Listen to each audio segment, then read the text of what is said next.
Hi guys, Mahesh యావ్ friends. Acharya Nagarjuna యూనివర్సిటీకి సంబంధించి దూరవిద్య కేంద్రం పరీక్ష ఫలితాలు అయితే విడుదలైనట్లుగా అప్డేట్ అయితే రావడం జరిగింది. సో మీరు చాలామంది కూడా ఈ యొక్క ఓపెన్ ఎగ్జామ్స్ అనేది రాసే ఉంటారు కాబట్టి తప్పకుండా ఈ ఇన్ఫర్మేషన్ని షేర్ అనేది చేయండి. సో దీనికి సంబంధించిన పూర్తి ఆర్టికల్ని చూద్దాం. ఆచార్య నాగార్జున యూనివర్సిటీ దూరవిద్య కేంద్రం గత ఏడాది డిసెంబర్లో తెలుగు రాష్ట్రాలు నిర్వహించిన పరీక్షల ఫలితాలను మంగళవారం విడుదల చేసింది. ఈ మేరకు దూరవిద్య కేంద్రం పరీక్షల విభాగం జాయింట్ రిజిస్టర్ బి సత్యవతి గారు మంగళవారం ఈ వివరాలు అయితే వెల్లడించారు.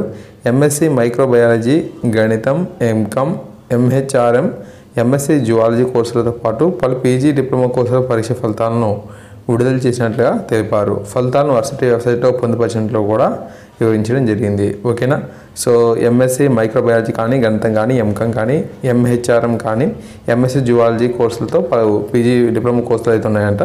సో తప్పకుండా మీరు కూడా ఓపెన్లో చాలామంది రాసే ఉంటారు కాబట్టి వీరందరికీ కూడా ఈ విషయాన్ని తెలియజేయండి. ఫలితాలు అనేవి వెబ్సైట్లో అయితే అందుబాటులో ఉన్నట్లుగా కూడా తెలపడం జరుగుతుంది. ఓకేనా. మరిన్ని ముఖ్యమైన అప్డేట్స్ వచ్చేటప్పుడు మీకు అందిస్తుంటాను.